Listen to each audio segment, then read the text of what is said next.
중국에서 또 다시 짝퉁 사건이 터졌는데요. 이 사건은 국제적으로도 큰 문제가 될 것 같습니다. 사건의 발단은 유튜브의 시스템인데요. 저작권이라는 것은 아주 중요한 것입니다. 유튜브에서는 이러한 원작자의 저작권을 지켜주기 위해 빅데이터와 딥러닝을 사용합니다. 누군가가 유튜브에 저작권이 있는 노래를 사용했다면 그 노래를 자동으로 인식해서 영상에 쓰였다는 것을 원작자에게 알립니다. 그리고 유튜브의 모든 수익은 원작자에게 가는 방식의 시스템이 설계되어 있습니다. 예를 들어 제가 이 영상에 이승철의 노래를 넣었다면 유튜브가 알아서 이 노래는 이승철의 노래임을 파악하고 이 영상의 수익을 가수 이승철의 저작권료로 전달하는 방식입니다. 이 때문에 많은 한국의 유튜버들은 가수의 노래를 영상에 넣지 않고 저작권이 무료인 음원들을 사용하는 이유입니다. 하지만 이러한 시스템을 악용한 사례가 발생했는데요. 역시 또 중국이었습니다. 중국의 여러 음반사와 음원 서비스 기업들이 조직적으로 움직인 것인데요. 유튜브의 빅데이터와 콘텐츠를 악용하여 유튜브에 등록된 한국 가수들의 노래 저작권을 중국인 가수로 등록시켜버린 것입니다. 현재 해당 짓을 저지르고 있는 업체들은 베이징 채너세기전 파유안공사 등 매우 많은데요. 거기다 이 과정을 위임해주는 과정에서 중국 최대 기업 중 하나인 텐센트까지 거쳤다는 사실이 밝혀지며 충격을 주고 있습니다. 어떻게 보면 이는 음원판 위장한류라고 볼 수 있는데요.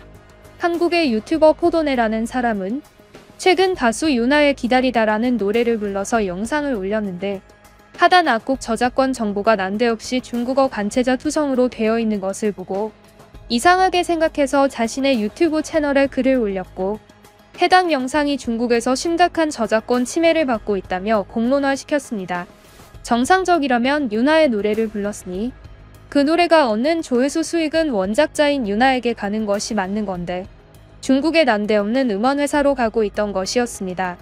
해당 글을 본 가수 유나가 인스타그램 스토리를 통해 상상을 초월하는 방법이라 당황스럽지만 차차 해결해 나가겠다 라고 입장을 밝혔고 이것이 알려지게 된 것입니다. 이렇게 저작권이 중국으로 빼앗긴 곡들은 매우 많았는데요. 홍진영, 한국 아이돌 그룹 티아라, 안재욱, 윤종신, 다비치, G.O.D, 싸이, 아이유, 이승철 등 많은 가수들의 노래가 도용된 것을 알 수 있습니다. 방식은 이러한데요. 아이유의 아침 눈물이라는 곡을 유튜브에 올렸으나 유튜브에서 인식된 원곡은 중국의 어느 중국 노래로 인식되어 있는 것을 볼 수 있습니다. 이 중국 노래를 실제로 찾아서 들어보면 중국 가수 로샤오한과 난링쯔가 중국에서 2017년에 발매한 곡인데요. 이 곡은 아이유의 원곡인 아침 눈물과 멜로디는 거의 일치하고 악기의 멜로디나 보컬 멜로디 등 가사가 중국어 가사인 점을 제외하면 거의 일치합니다. 이 노래는 해외 각종 음원 사이트에서도 버젓이 등록되어 있는데요. 역시 같은 방식으로 아이유의 많은 노래들을 이렇게 빅데이터가 실수하게 만들어 놓고 등록해놨습니다. 현재 해외 음원 사이트들은 급하게 중국의 가짜 음원들을 삭제시키고 있지만 아직 밝혀지지 않은 음원들이 많아서 애를 먹고 있습니다. 해당 사건에 대해 중국 네티즌들의 반응은 극과 극이었는데요. 이러한 실태를 쪽팔려하는 중국인들도 있었지만 오히려 자랑스럽다면서 중국 찬양을 하는 네티즌들도 있었습니다. 정말 어이가 없었는데요. 댓글 반응을 소개해드리겠습니다. 한 중국인 네티즌은 이러한 몰상식한 저작권 뺏기는 오래전부터 중국에 있어온 일들이라고 푸념했는데요. 해당 댓글의 내용은 이러했습니다. 이번 사건이 역대급으로 쪽팔리는 이유는 나는 가수 아이유의 가장 큰 팬이기 때문이다. 하지만 우리 중국 공산당의 폐쇄 정책으로 인해 아이유가 월드 투어 공연을 다닐 때 중국에는 오지 못했다. 아이유는 오래전부터 중국 팬들과 만남을 기대하고 있었지만 이번 사건으로 인해서 아이유가 중국에 올 가능성이 완전 제로가 되어버렸다. 진짜 최악이다. 이번 일에 텐센트가 연관이 되어 있다는 것은 매우 충격이다. 텐센트는 중국 공산당 차원의 지원을 받고 있는 것인데 다르게 말하면 이번 한국 가수 저작권 탈취 사건은 중국 국가 차원의 회방 짓이라고 봐도 무리가 없을 정도다. 내 최애 아이유에게 이런 일이 벌어져서 정말 속상하다. 공산당은 자신의 잘못으로 중국의 사기꾼들이 한국으로부터 돈을 뺏어온 것에 대해 배상해야 한다. 중국이 노린 한국의 가수들은 대부분 음원으로 매우 많은 돈을 벌어오는 가수들이다. 한국의 이승철이라는 가수에 대해서 모르겠지만 대만으로 치면 등려군과 같은 수준의 가수다. 방송 활동을 많이 하지 않아서 우리 중국인들에게는 유명하진 않지만 한국에서는 그의 음악이 매달 벌어들이는 수익이 엄청나다. 그의 노래는 대부분 명곡으로 중국 사기 엔터테인먼트가 그러한 부분을 오히려 노린 것으로 보인다. 아이유가 중국에 대해서 나쁜 감정만 쌓이지 않았으면 좋겠다. 정말 속상하다. 라는 글이었습니다. 하지만 이 댓글에는 한 중국인이 답글을 달았는데요. 해당 답글의 내용은 이러했습니다. 만약 아이유가 이번 사건 때문에 모든 중국인을 비판적으로 생각하게 됐다며 그것은 아이유의 운명이다. 그녀의 그릇이 그거밖에 되지 않는다는 소리다. 실제로 아이유의 음원은 중국에서 많은 수익을 벌어들이고 있고 중국 거리 어디를 나가도 아이유의 노래가 들려온다.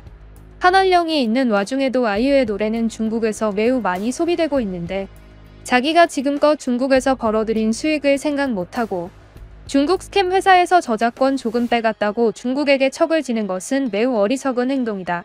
공인이자 가수가 행할 만한 행동이 아니라는 것이다. 나는 이번 아이유의 행동을 보고 그녀의 팬이 될지 안 될지 결정할 것이다. 그리고 이승철이라는 가수에 대해서 이야기했는데 전혀 누군지도 모르겠고 노래를 들어도 하나도 모르겠다. 비교를 했던 등려군이라는 가수와 비교가 되는지는 모르겠지만 사실상 등려군도 별로 유명하지 않은 가수다. 그녀의 노래가 유명해진 이유는 홍콩의 영화 때문이지 절대로 그녀의 노래 그 자체가 인정받은 적은 없다. 등려군의 부모는 홍콩의 자유를 외치던 인간들이었고 그러한 인간들의 딸인 등려군을 좋다고 하는 것은 반동분자나 다름이 없다. 등려군은 어린 나이에 죽었지만 그것이 우리 중국 공산당이 죽인 것이라고 말하는 사람들이 있는데 나는 오히려 반대로 본다. 등려군이 대만 출신이었고 대만 군인을 위해 많은 공연을 했기 때문에 오히려 홍콩 사마페의 눈에 들었기 때문이 아닌가 싶다. 이러나 저러나 반동분자들은 등려군 올려치기는 참 대단하다.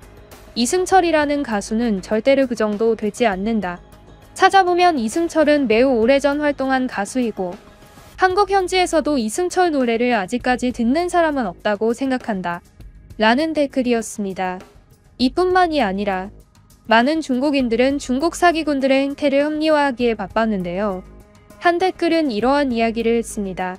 노래라는 것은 참으로 이상한 것이다. 많은 노래들이 서로 같은 코드를 공유하고 비슷한 멜로디를 공유한다. 이 세상에 새로운 창조라는 것은 없다는 말이 매우 맞는 말인데 어떤 노래든 서로 표절을 하고 혹은 영향을 받기 마련이다. 이번 사태는 아이유 노래에 영향을 받은 중국인들의 노래가 문제가 된 것인데 사실 들어보면 영향을 받은 것은 맞지만 전혀 문제가 될 일이라고 생각하진 않는다. 왜냐하면 해당 한국 가수들의 노래를 중국 노래로 인식해서 저작권비를 준 유튜브의 잘못이라는 것이다. 유튜브의 빅데이터에 문제가 있는 것을 중국인들에게 덮어 씌우는 것. 바로 그것이 그들이다. 유튜브는 미국의 기업이고 이번에 문제가 된 가수들은 한국인들이다. 미국과 한국의 연합은 항상 중국에게 적대적이었다. 중국이 유튜브를 금지시킨 이유도 그것 때문인데 한국 유튜브 등지에는 중국에 대해 욕하는 영상들이 넘쳐난다. 그런 것을 혹여나 우리 중국인들이 보진 않을까 걱정인 것이다. 나 역시도 이것에 공감하고 유튜브라는 곳이 망하길 빈다. 라는 댓글이었습니다. 이 댓글 끝에는 저와 같은 유튜버도 저격을 했는데요. 저와 같은 유튜버들이 망하지 않을 수 있게 구독 한 번만 꼭 눌러주세요.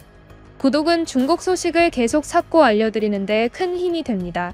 그럼 지금까지 뉴스품의 안기자였습니다. 감사합니다.